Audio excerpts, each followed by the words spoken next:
Bom dia, turma. Então, o objetivo desse videozinho é a gente fazer uma revisão aí, para fazermos essa revisão, essa conclusão do nosso material. Lembrando que é uma revisão, então é um vídeo bem objetivo. Eu não vou apresentar ideias que já foram apresentadas, a gente só vai relembrar alguns pontos. Então, quem não viu os vídeos, quem não assistiu, tem que assistir, tá certo, turma? Porque aí você tem uma noção para a prova. O conteúdo da prova está especificado filosofia iluminista, o iluminismo, bem como os filósofos. Então, a tentativa aqui é fazer vocês compreenderem, relembrarem o que já foi trabalhado aí da filosofia iluminista, as influências do movimento e as mudanças que o movimento provocou, bem como os filósofos iluministas. Esses filósofos iluministas, a gente tem eles principalmente citados aqui. Então, lembrando que o movimento iluminista ele ocorre ali no século XVIII, carregado ali por objetivos bem claros, que era fazer aquela crítica ao antigo regime, fazer uma crítica à estrutura política, econômica e social que se organizou, que predominou ali durante todo o século XVI, XVII, tendo países, estados, na verdade, com características bem marcantes desse regime, desse antigo regime, como a Inglaterra, como a França, principalmente, Portugal, Espanha. Então, o movimento, ele, de uma certa forma, ele vai se estruturando e ganhando força por influência já do renascimento cultural. Em todo o século XVI e XVII vai predominar a expressão, a força do movimento renascentista, e automaticamente no século XVIII alcança seu auge com a teoria iluminista, com as ideias iluministas, com a movimentação ali da classe burguesa que almejava mais privilégios, melhorias, reconhecimento do seu papel, da sua importância naquele mundo todo que se organizou após o surgimento dessa classe. Então você tem o século XVIII sendo marcado então por essa teoria chamada ilustração, iluminista, iluminismo, aonde a razão tinha como principal princípio a lógica, o questionamento, a luta pela igualdade, pelos direitos, pelas liberdades. Então você tem esse movimento sendo extremamente importante para fazer crítica a esse período anterior, a estes séculos anteriores, projetando uma ideia, ideias novas, e aí você terá então uma série de filósofos que vão trazer ali ideias interessantíssimas, trazendo ali concepções quanto a este novo mundo que se projetava, o quanto se esperava, e a proposta aí de novos regimes, de novas ideias. Então você tem em destaque, começando então com o Montesquieu, que foi apresentado para vocês, o Charles Louis de Seconde, o Barão de Montesquieu, homem aí ligado à aristocracia, importantíssimo com suas obras, como a Carta das Persas, onde ele vai satirizar todo o período, toda a época ali do século XVIII. Ele tem uma outra obra muito interessante, eu não cheguei a citar muitas suas obras lá no material de vocês, porque o objetivo era apresentar as teorias. Desculpa aí o cachorro, hein, gente? O objetivo era apresentar as teorias. Então você tem a obra também O Espírito das Leis, aonde ele vai justamente propor ali diversas formas de governo. Lembra que Montesquieu vai apresentar ali as formas de governo, monarquia, república, ele falará ali da democracia. Então ele apresenta diversas formas de governo para mostrar então que havia opção melhor para aquela monarquia absolutista. Haviam opções melhores que poderiam substituir a monarquia absolutista, que poderiam ali substituir aquela monarquia apresentada na Inglaterra. Criticava fortemente o absolutismo, então por isso ele apresenta novos regimes, novas teorias, novas ideias quanto à política. Criticou fortemente os costumes da época, toda aquela estrutura que se apresentava ali do regime, e defendia fortemente ali o poder, o controle do poder, quando ele diz que somente o poder pode controlar o poder na figura de alguém, de um líder representativo, de um líder escolhido, tanto que ele fala sobre a característica ali da escolha direta ou indireta, sendo depois Rousseau definindo essa ideia um pouquinho mais à frente. Vai ser considerado, chamado pai dos poderes, porque vai ser ele que vai apresentar a divisão dos 3 poderes. Lembra que Montesquieu diz que poderia até manter-se a característica de monarquias, poderia até ou optar-se por novos regimes, como repúblicas, democracias, mas desde que dentro desses regimes se aplicasse esses poderes e que eles atuassem, cada um com o seu objetivo, mas lembrando que os 3 estavam conectados, os 3 eram extremamente importantes e a existência deles evitaria, então, que o governante adotasse aquelas características de superioridade, de estar acima de tudo, de todas e de qualquer coisa. Então, ele define os 3 poderes justamente para que se possa compreender a importância de se respeitar leis, de cumprir, de obedecer, de se aplicar leis, até para que socialmente essa sociedade seja organizada, se estruture e que haja o ideal de igualdade compartilhado, o ideal, o reconhecimento da importância desse povo dentro daquela sociedade, a importância das classes como um todo, no que se refere à igualdade de direitos, a deveres e obrigações. Então, será aí o pai dos 3 poderes e criará também ali instituições intermediárias entre a população e governante, ou seja, formas de poder, como por exemplo a república, onde você terá justamente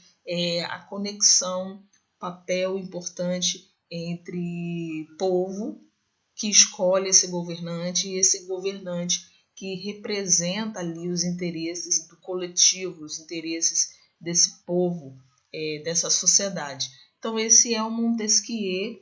Aí na sequência nós vamos falar, deixa eu puxar meu para cá, vamos falar aí calma aí, vamos falar do Voltaire e depois a gente fala do Rousseau. Vamos deixar o Rousseau por último, até justamente por causa das características ali do contrato social, da relação, da ideia do chamado pacto social.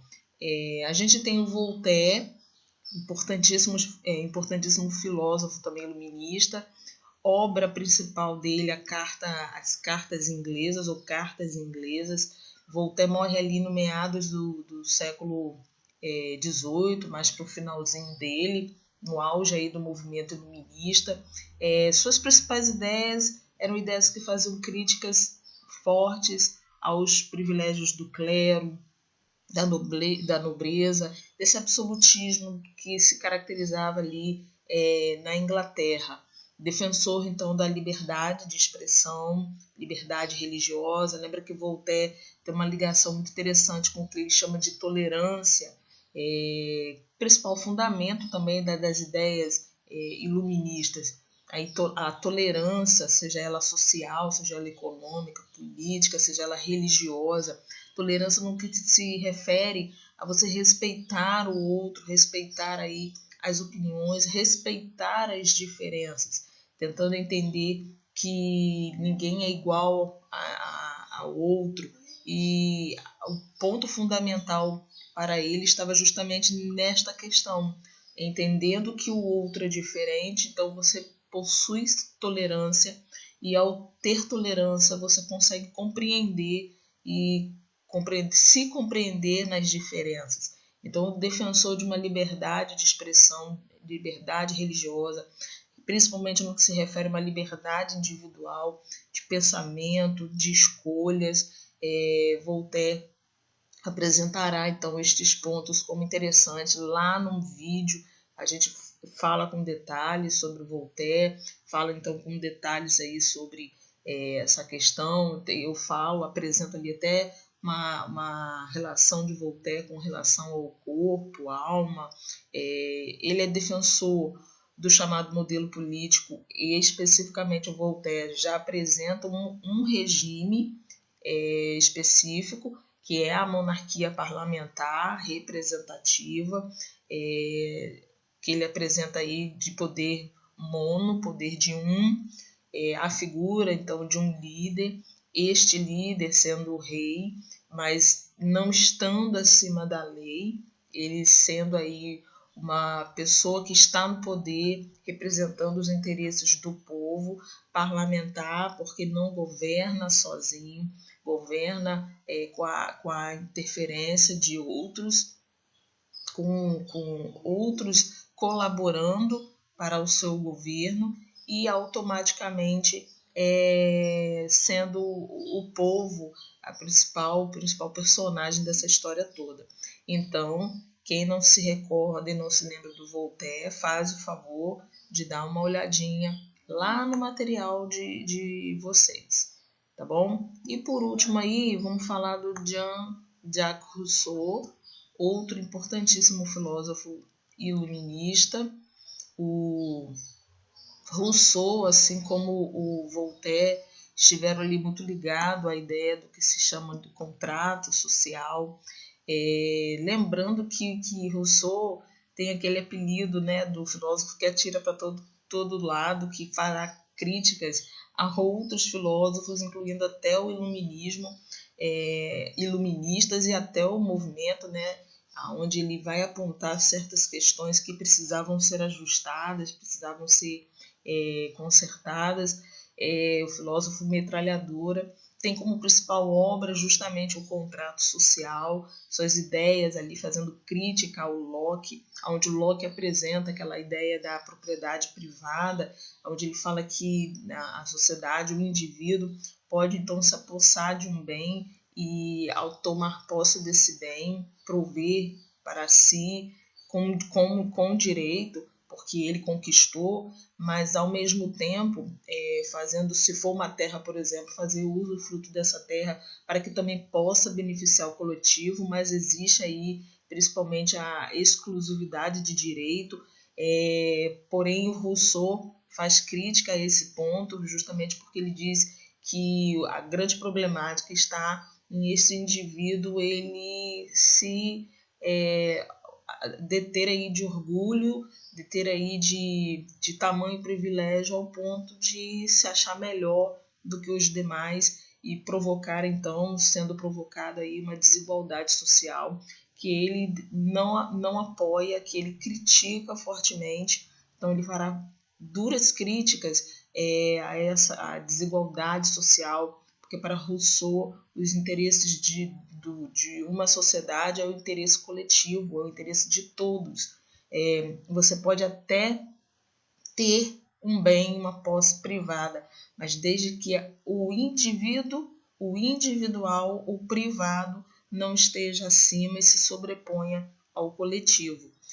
Porque quando você vive em sociedade, quando esse homem ele sai do seu estado natural, onde ele detinha ali os recursos da natureza para sua sobrevivência, quando ele não tinha conscientização social, o que era feito, o que se fazia, estava justamente ligado ao seu instinto natural. Então, como Hobbes dizia, se o homem viesse a matar, a fazer qualquer coisa dentro desse meio, ele o fazia porque no seu estado de natureza ele era um homem mau, ele era um selvagem. E quando ele vai para um estado, um ambiente social, onde esses homens passam então a refletir, a conscientizar e a ver a necessidade de terem aí uma espécie de estado ou regime para ordenar, coordenar esse convívio, ele, ao reconhecer, ele faz então um pacto, um contrato, onde ele vai se submeter às leis e vai estar então submisso a esse estado, a esse regime. Já o Rousseau, ele diz o contrário do Hobbes, que o homem ele não é um mal por natureza, ele não é um mau homem ou um ser perverso. Ele, pelo contrário, é um homem muito bom, é o chamado bom selvagem. Ele fazia e vivia conforme as tuas necessidades. Quando ele quando ele for para o convívio social, quando ele começa a viver em sociedade, ele começa então a identificar a necessidade, sim, de fazer um contrato aonde ele possa, dentro deste contrato, coexistir e viver bem em sociedade, em coletivo, aonde este coletivo atua com interesses iguais, vivendo e compartilhando coletivamente e tendo direitos, tendo deveres dentro dessa sociedade. Então, dentro do contrato social, Rousseau defende a ideia de que o povo é soberano e que deve prevalecer sempre a vontade desse povo, porque é a maioria. Então, esse mesmo povo é quem escolhe o governante, é quem coloca alguém no poder, e este mesmo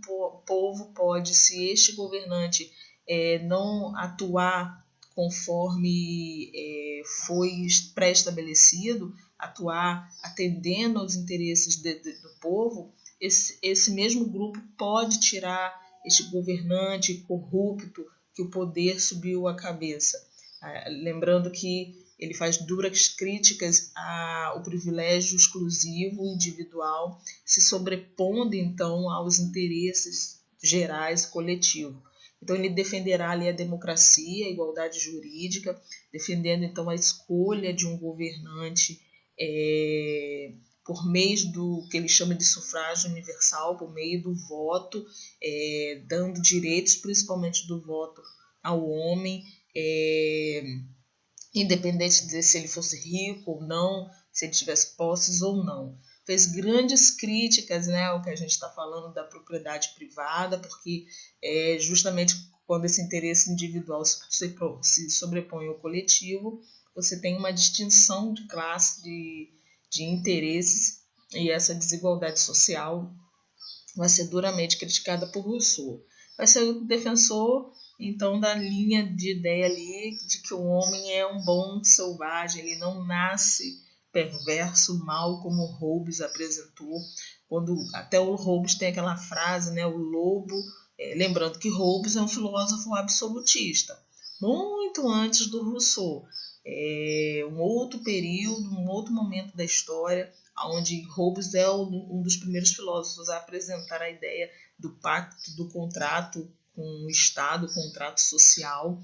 E aí depois você tem muitos anos depois, filósofos, o Locke apresentando ideias interessantes. Aí você tem filósofos iluministas, Montesquieu, Rousseau, Voltaire. Aí você tem justamente Voltaire e Rousseau voltando a esse ponto do contrato social, apresentando justamente essa ideia. E aí você tem Rousseau, grande crítico de outros filósofos, também entre eles iluministas, apresentando essa ideia divergente de Hobbes, onde o homem não é mau por natureza, ele não é perverso, ele é um bom selvagem, ele é um homem bom, ele nasce bom.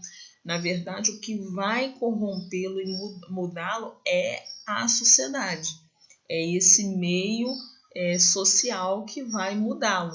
Então, para Hobbes, o homem nasce mal, selvagem, ruim, e ele precisa ter aí, fazer um contrato social, um pacto com o Estado, para que possa então estar submetido a leis e regras, para que ele, no seu instinto perverso mal, não cometa atos contra o homem, os próprios seres da sua espécie. Então, por isso, a necessidade de um contrato. Já Rousseau apresenta a ideia do contrato mediante justamente a organização social, justamente para que dentro fazendo esse contrato se entenda que o que se faz e se deseja é para atender a todos coletivamente. E esse homem não nasce mal, nasce bom, na verdade, esse meio que pode corrompê-lo. E se corrompê-lo, ele tem que estar, mediante os seus direitos e deveres, deve estar sendo aplicado sobre ele as leis, sendo aplicado ali aquilo que é universal para todos, que são as obrigações, ele responder pelos seus atos dentro dessa sociedade. E aí a gente conclui, eu trouxe aqui então para vocês analisarem, já fizeram com Montesquieu, já passei uma atividadezinha, e vocês analisarem, apresentarem então ideias, as teorias principais dos filósofos de Voltaire e Rousseau. Então prestem atenção, façam aí com cuidado, apresente, faz um quadro paralelo, faz as anotações em mapas mentais, aproveita os mapas mentais de vocês, para vocês então estudarem, revisarem o movimento, a filosofia iluminista e esses principais filósofos que foram tão importantes para a sua época, tão importantes para a propagação dos ideais iluministas, lembrando que o quanto o movimento teve uma força tamanha, se espalhando por várias regiões da Europa, se espalhando para várias regiões além-mar, englobando ali a América, influenciando nas independências, tanto dos Estados Unidos quanto a independência das Américas Espanhola, da América Espanhola, das Américas não, porque é só uma América, das colônias espanholas e da própria colônia Brasil.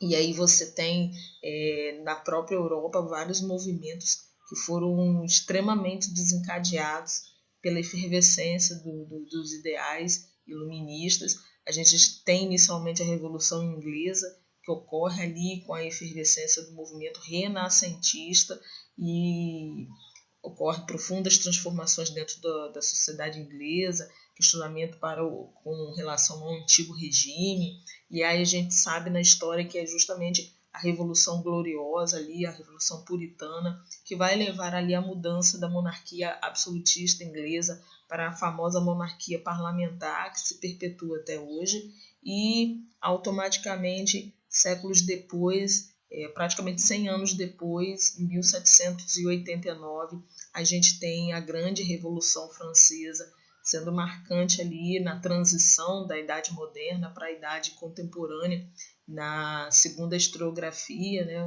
os historiadores, e sendo extremamente importante para o século posterior, o século XVIII, XIX. Então, o movimento iluminista ele teve esse papel importante.